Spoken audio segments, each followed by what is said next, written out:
Granica Królestwa Węgier. Granica Królestwa Polski.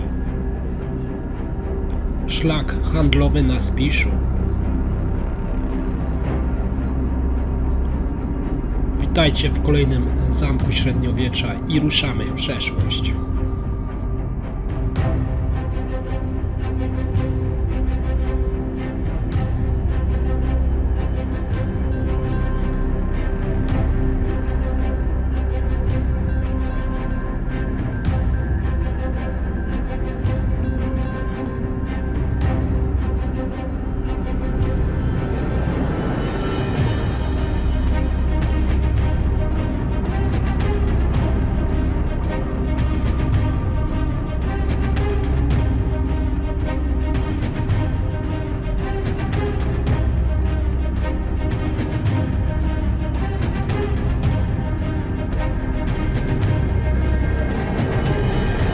Sama strażnica, a później zamek, powstał pomiędzy 1308 a 1313 rokiem za rządów węgierskiego króla Karola Roberta, pierwszego z Andewagenów, a pierwsza wzmianka o nim pojawia się w dokumencie w 1325 roku.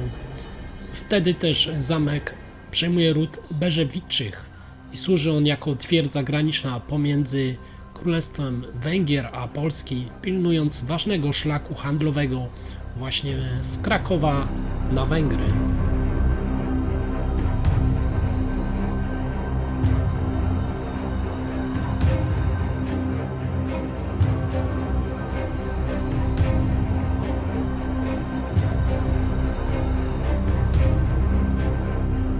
I wchodzimy do zamku i oto przed nami baszta z zegarem, gdzie w XV wieku znajdował się kiedyś gotycki wjazd do samego zamku, a po prawej średniowieczny ganek, gdzie można wynająć sobie pokoje.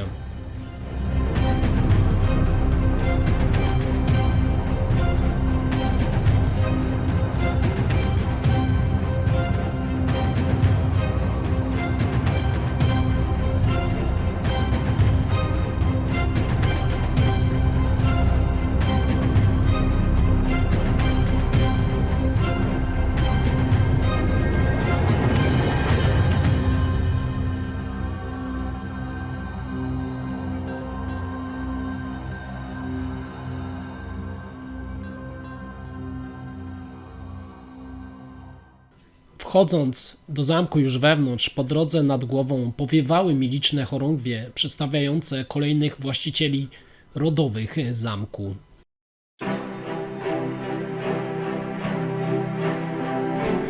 Z małymi wyjątkami zamek pozostawał w rękach potomków wspomnianego rodu aż do 1470 roku. Wtedy też przejmuje go Emeryk Zapoli. Był to znany ród w Królestwie Węgier, o którym wspominałem już w pierwszym odcinku pod tytułem Zamek na Spiszu, do którego oczywiście bardzo serdecznie Państwa zapraszam. I to właśnie wnuk brata Emeryka o imieniu Jan zostaje królem węgierskim. I dotarliśmy na dziedziniec Zamku Górnego, a przed nami studnia, która powstała w XIV wieku. No, w tamtych czasach nie chciałbym przypadkiem do niej wpaść, a od XVII wieku była ona zwykłym składowiskiem śmieci dla większości ludzi, no ale dla archeologów była czymś znacznie cenniejszym, ponieważ odnaleziono tam wiele cennych znalezisk, a po prawej widzimy zachowane gotyckie, no cudowne arkady. W kolejnych komnatach zamkowych widzimy makietę przedstawiającą zamek przed powstaniem zapory. Kolejno ryciny przedstawiające rozwój zamczyska w kolejnych wiekach, a na ścianie dużą mapę historycznej krainy Spiszu, rozdzielającą dwa królestwa średniowieczne. Kolejno trafiamy do piwnic z XIV wieku. Były to pomieszczenia magazynowe na żywność i broń, a od XVII wieku pełniły funkcję więzienia. Część z tych rekwizytów izby tortur pochodzi z filmu o Janosiku. Również sam sławny zbójnik podobno był tutaj więziony. Tak samo jak inni przemytnicy, którzy napadali na kupców na szlaku handlowym.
Poniżej korytarz wycieczka, który mógł służyć do ucieczki z zamku lub do szybkiego, niespodziewanego ataku na oblegających twierdzę, a prowadził on na zewnątrz.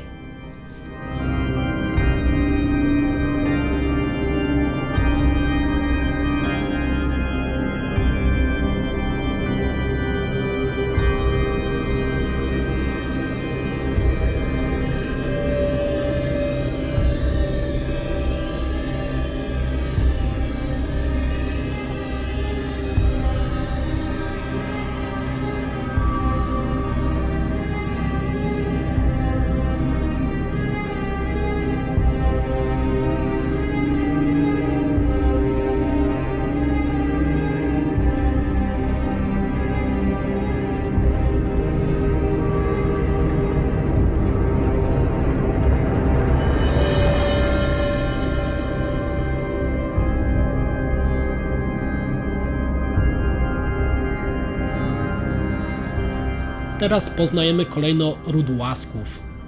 Osoba o imieniu Hieronim Łaski znacznie dopomógł Janowi w zdobyciu tronu i w zamian za to otrzymał on od nowego króla wiele dóbr w okolicy wraz z samym zamkiem w 1528 roku.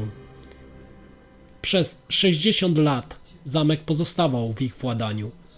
Następnie syn Hieronima, Olbracht, sprzedał zamek Jerzemu Chorwatowi, a ów właściciel przebudował zamek w renesansowym stylu, w jakim to widzimy go do dzisiaj, i mówię tutaj szczególnie o Zamku Dolnym.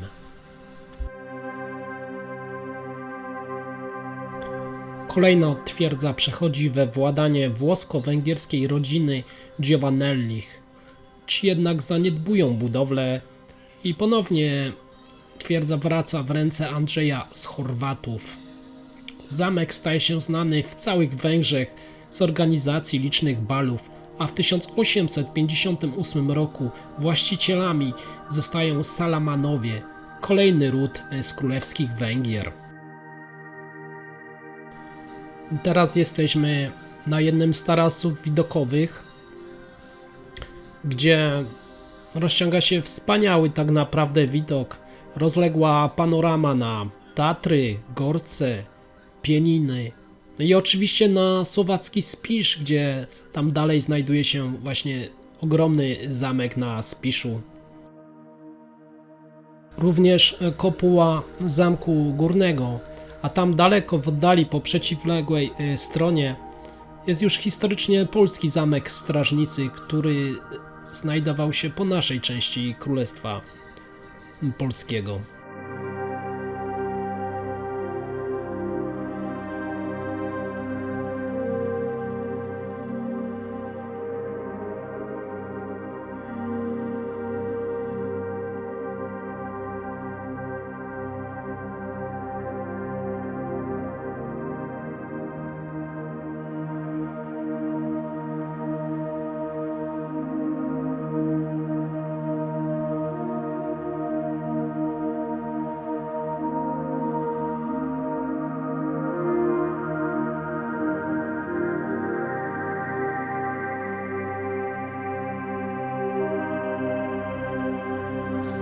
I dopiero teraz, po I wojnie światowej, zamek trafia w granice naszego kraju. Ostatnia właścicielka była hrabiną z Salomonów i mieszkała tutaj do 1943 roku, choć własność rodowa była utrzymywana jeszcze przez 2 lata, do końca II wojny światowej. I niechlubnym jest fakt, iż też utrzymywała się pańszczyzna w tym regionie Europy aż do 1931 roku, a po wojnie od 1948 rozpoczynają się pierwsze prace restauracyjne.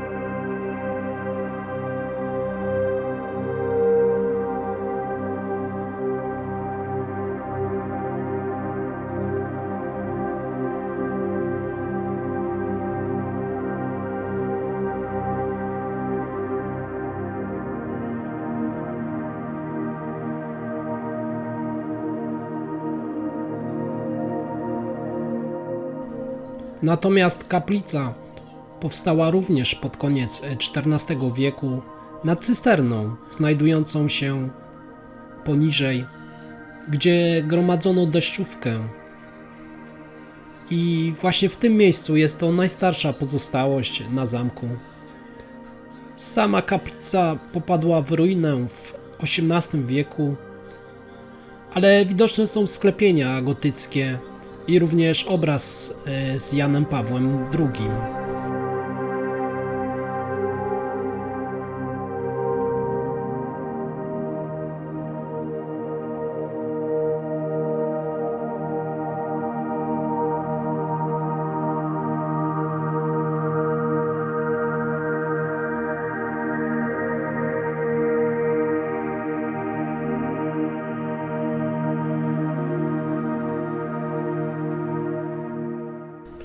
I jeszcze raz na zdjęciu najstarsza część zamku pod kaplicą.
Teraz spacerując po ganku gotyckim górnego zamku, po lewej wejdziemy do byłej sali rycerskiej, zniszczonej pożarem niestety w XIX wieku, i znów możemy spojrzeć na pieniny i okolice. Bardzo malownicze są tutaj widoki, zapewniam Państwa. Łóżko z baldachimem to odwzorowanie z XIX wieku, a także izba straży, 5 wieków wcześniej. I widzimy tam współczesne kopie broni i cała sala urządzona jest na modłę tamtych czasów.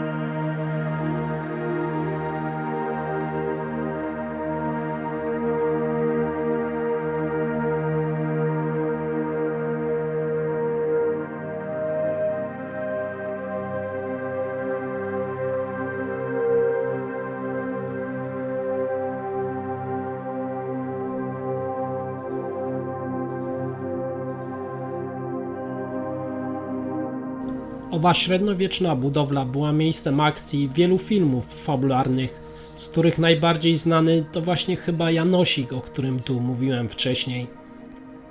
W samym zamku oczywiście można nocować. I jest on dużą atrakcją Małopolski ze względu na swoje położenie nad zaporą Dunajca. Mamy tutaj dostęp do Pienin, historycznych krain Podhala czy też Spiszu.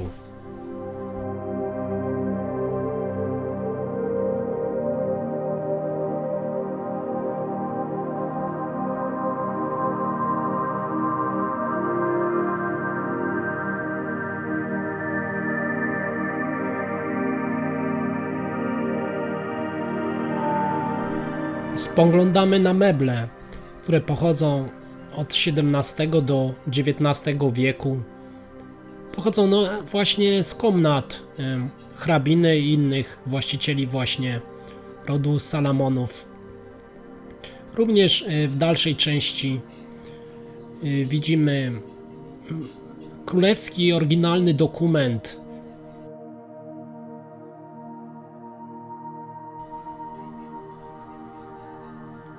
a także uposażenie jak broń czy przykład rynsztunku rycerskiego.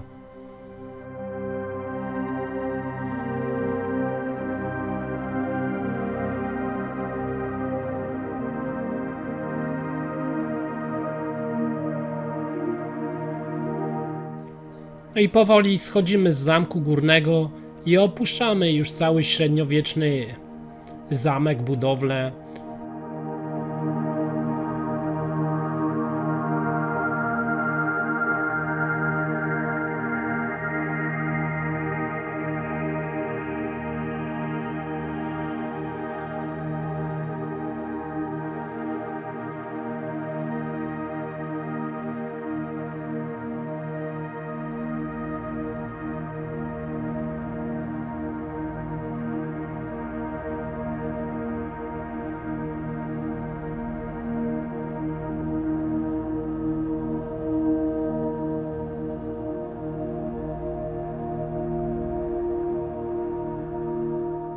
A Wam bardzo dziękuję za oglądanie oczywiście i pamiętajcie o subskrypcjach, kciukach w górę, komentowaniu i dzięki bardzo za to, że byliście po raz kolejny z historią minioną. Trzymajcie się i do zobaczenia.